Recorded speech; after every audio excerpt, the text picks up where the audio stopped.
Salut, alors si tu t'es déjà demandé combien on pourrait avoir comme quantité ciment, sable, caillasse pour 1 mètre cube de béton, vous êtes sur la bonne vidéo parce qu'aujourd'hui je vous montre tout ça en détail. Bien, lorsque nous parlons de mètre cube de béton ou lorsque nous parlons de volume, nous devons savoir que lorsqu'on ne détermine pas ou si nous ne déterminons pas le dosage qu'on utilise, on ne sait pas combien de sacs de ciment on peut avoir, on ne sait pas combien serait quantité de sable ou caillasse. Parce qu'en fait, lorsque nous prenons le volume, sans savoir le dosage à utiliser pour le volume, alors on ne fait rien. C'est pourquoi, lorsque nous parlons des volumes, nous devons obligatoirement déterminer le dosage. Alors, le dosage que nous pouvons utiliser, nous avons 200, DA50, 300, ça part jusqu'à 500. Oui, alors ça dépend de ce que vous faites. Vous faites les travaux c'est pas colonne, poutre, ou bien vous faites justement le béton de propriété, tout ça, ça dépend du dosage que vous utilisez. Oui. Alors, nous prenons ici dans cette vidéo le dosage du 350 parce que c'est avec ça que on construit beaucoup plus. Voilà, avec les travaux de poutre, colonne, plancher, avec 350 kg par mètre cube, on peut facilement aller même jusqu'à voilà, très loin dans des maisons à plusieurs niveaux.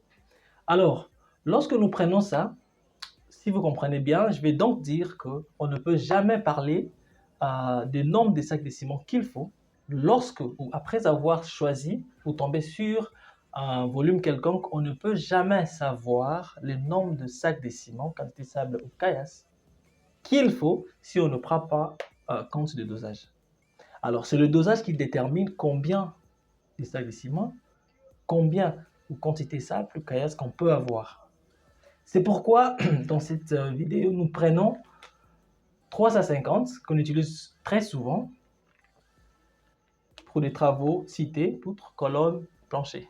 C'est pourquoi nous prenons ou nous commençons avec la quantité des ciments. Comment est-ce qu'on peut trouver ça? Ce qui est très simple, nous prenons juste le volume trouvé. C'est ça la formule. À chaque fois, vous aurez besoin de pouvoir déterminer le nombre de sacs de ciment qu'il vous faut pour un volume quelconque. C'est ça ce que vous allez utiliser comme formule. Voilà. Ça, c'est ce que vous allez utiliser comme formule. Alors, nous avons V multiplié par dosage et le tout divisé par les kilogrammes. Ce qu'il faut comprendre là est que nous ici dans la vidéo on utilise 1 mètre cube. Donc ça sera remplacé par 1, les volumes. Et puis, nous allons utiliser les dosages de 350, précisément dans notre vidéo ou dans ce tutoriel. On utilise 350.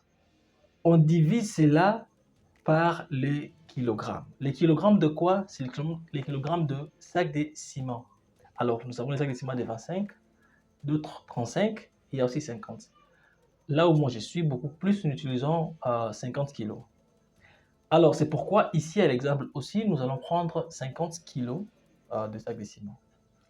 Voilà, ça vient là, nous avons 1 multiplié par, nous avons une fois 350 kg par mètre cube de dosage.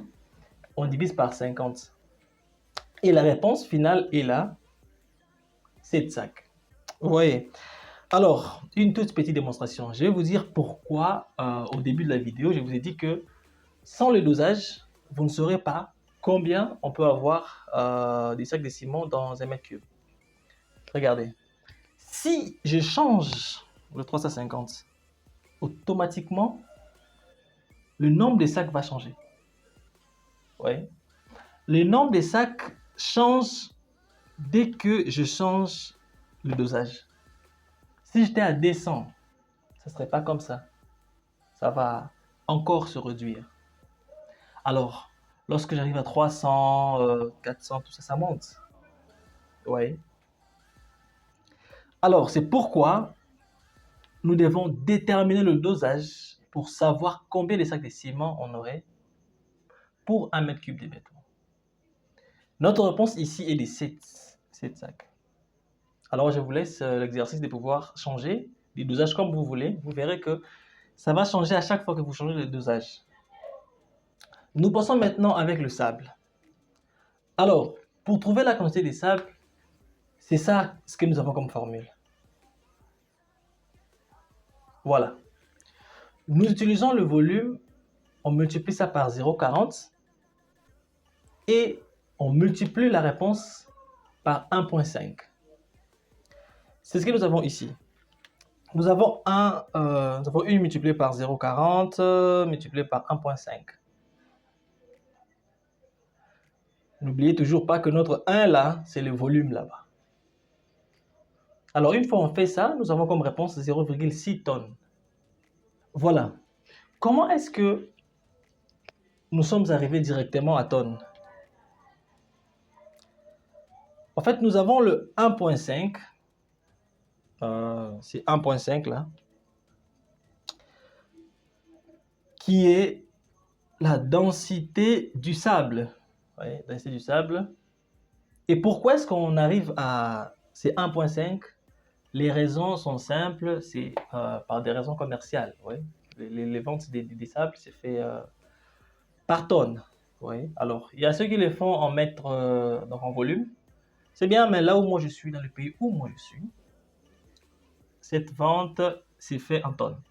Alors, aussi, c'est lorsque nous voulons quitter la réponse, parce que lorsque nous faisons le 1 mètre cube, on multiplie ça par 0,40. La réponse qui sort là, c'est en mètre cube. C'est un mètre cube la réponse. Alors, pour quitter de mètre cube vers tonnes, on utilise le 1,5 pour des raisons commerciales. Alors, le 0,40, c'est ce qu'on appelle coefficient du sable. Voilà. Voilà.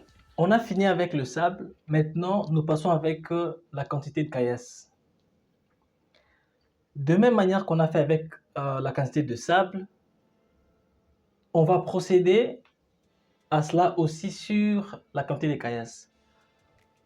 La seule différence est que ici, nous avons 0,80 à la place des 0,40 du sable et nous avons 1,6 à la place de 1,5.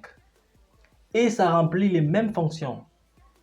Les 0,80, tout comme le 0,40, coefficient du sable, ça, c'est ce qu'on appelle coefficient de caillasse.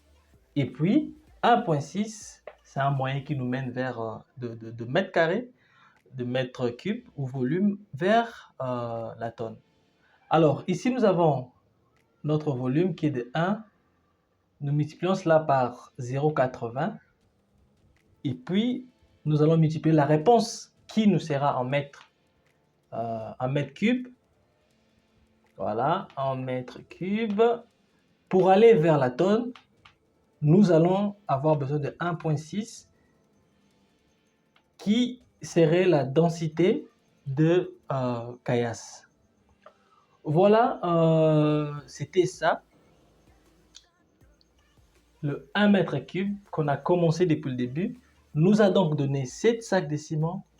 Ça nous a donné 0,6 qui est la quantité pour sable. Et puis 1,28 c'est la quantité de tonnes. Alors, beaucoup plus de gens disent que non, lorsqu'on a ça, là, ce sera le double. Oui, c'est ça, le double de caillasse, le double de la quantité ou de la réponse que nous allons avoir avec le sable, la quantité des sables, c'est ça ce qui sera avec la quantité de caillasse. Mais ce n'est pas exactement le double parce qu'il faut toujours passer par les calculs pour pouvoir déterminer cela. Il ne faut pas directement dire que parce que j'ai 2 là-bas, obligatoirement là-bas j'aurai 4. Il y a toujours des petites différences là qui arrivent. C'est pourquoi il faut toujours passer par les calculs pour pouvoir savoir cela. Nous sommes à la fin de la vidéo. N'oubliez surtout pas de vous abonner. Et puis, si vous avez des questions, vous pouvez toujours me poser cela par des commentaires. Je serai là pour nous répondre. Merci, on se voit à la prochaine vidéo.